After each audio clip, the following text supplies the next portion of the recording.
عادل صاحب، آپ کو کیا لگتا ہے یہ جو سعودی عرب کی جانب سے فلسطینیوں کی نسل کشی کی مذمت کی گئی ہے، ڈائریکٹلی الزام عائد کیا گیا ہے اسرائیل پر اور کھل کر انہوں نے یہ اظہار کیا ہے، اس کا کچھ اثر ہوگا؟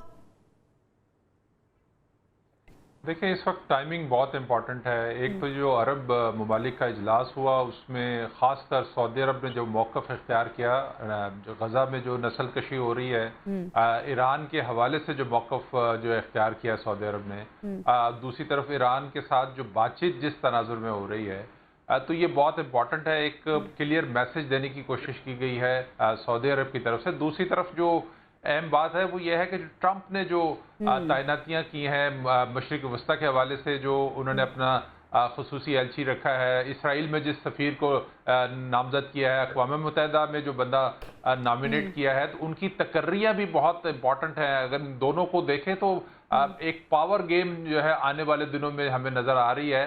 یہ جتنی تقرریاں ہوئی ہیں، یہ سب جو ہے پرو اسرائیل اور اینٹی مسلم جو ہے وہ تقرریاں اس وقت تک ٹرمپ نے کی ہیں۔ تو آنے والے دنوں میں ٹرمپ کی اس سے لگتا ہے کہ ٹرمپ کی پالیسی جو ہے وہ مختلف نہیں ہوگی۔ قومی سلامتی کو فوکس رکھ کے وہ پالیسی لے کے چلنے والے ہیں، اور اس میں جو ہے اسرائیل کو ایک امپورٹنس حاصل ہوگی۔ اسی لیے ہم نے دیکھا کہ وہ اسرائیل کے جو نیتن یاہو ہیں، ان کی طرف سے پھر دوبارہ ایران کے حوالے سے دھمکیاں دی جا رہی ہیں۔ اب آنے والے دنوں میں صورتحال جو ہے وہ زیادہ تشویشناک بھی ہو سکتی ہے۔ تو اس لیے عرب ممالک نے جو اس وقت اعلامیہ پاس کیا، جو ایک مذمت کی، اس کو کنٹینیو کرنا چاہیے، یہ پریشر بلڈ کرنا چاہیے، ورنہ خطہ جو ہے وہ جو جس طرح کی صورتحال وہاں پہ ہم نے اسرائیل غزہ کے اندر دیکھی، لبنان کے اندر دیکھی، تو یہ باقی طرف بھی جو ہے وہ اس طرح کی صورتحال پیدا ہو سکتی ہے۔ تو اس لیے عرب ممالک کو اس پہ سٹینڈ لینا چاہیے، عرب ممالک کو اس پہ سٹینڈ لینا چاہیے۔ سلمان صاحب، ایک جانب ہم نے دیکھا کہ ٹرمپ کا جو بیانیہ تھا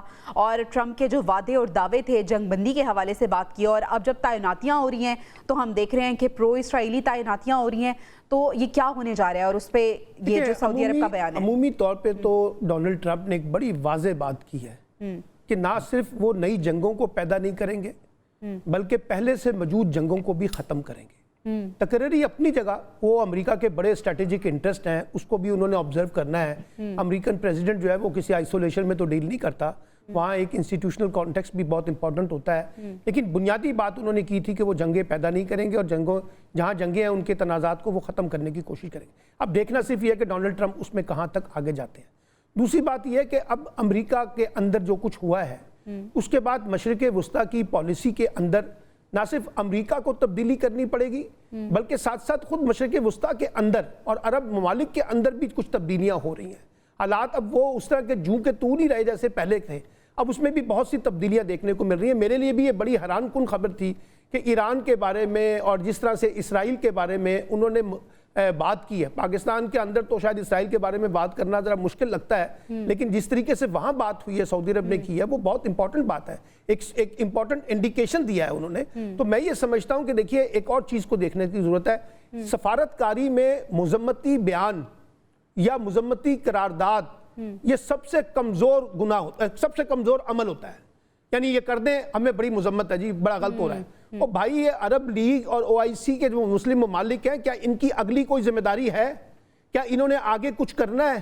کیا انہوں نے ڈپلومیٹک کانٹیکس میں سفارتی محاذ پہ کچھ کرنا ہے؟ مسلم دنیا کو انگیج کرنا ہے؟ ایک بڑا دباؤ پیدا کرنا ہے؟ یہ بنیادی سوالات ہیں نا جی، اس میں تو ہم ابھی تک ناکام ہو رہے ہیں۔ ہم نے تو بس ایک دنیا کے اندر مسلم ممالک نے ابھی جیسے عادل صاحب نے کہا کہ جی ایسے لوگ آگے ہیں، یا ڈونلڈ ٹرمپ ایسے لوگوں کی تقرریاں کر رہے ہیں جو پرو اسرائیل اور اینٹی مسلم ہیں۔ تو مسئلہ یہ ہے کہ یہ مسلم ممالک ہیں، اس کا بیانیہ کدھر ہے؟ اس کا نیریٹو کدھر ہے؟ اس نے کن لوگوں کو لے کے چلنا ہے؟ ان کی ڈپلومیسی کہاں ہے؟ وہ تو کچھ نظر نہیں آ رہی۔ کہ اقوام متحدہ کی جو درخواستیں ہیں وہ بھی اسرائیل نے ردی کی ٹوکری میں ڈال دی ہیں۔ افتخار صاحب، ایک طرف ہم دیکھ رہے ہیں کہ اقوام متحدہ کو بھی کچھ نہیں سمجھ رہا اسرائیل، دوسری جانب یہ جو اجلاس ہو رہا ہے اس کے بعد یہ جو بیانیے دیے جا رہے ہیں اور صرف لفاظی کا استعمال کیا جا رہا ہے، کیا اثر پڑے گا اس کا کچھ؟ دیکھیں، جہاں تک OIC کا تعلق ہے، ایون سعودی عرب کا آ کر یہ موقف دینا، کیونکہ پہلے تو ہم ایسی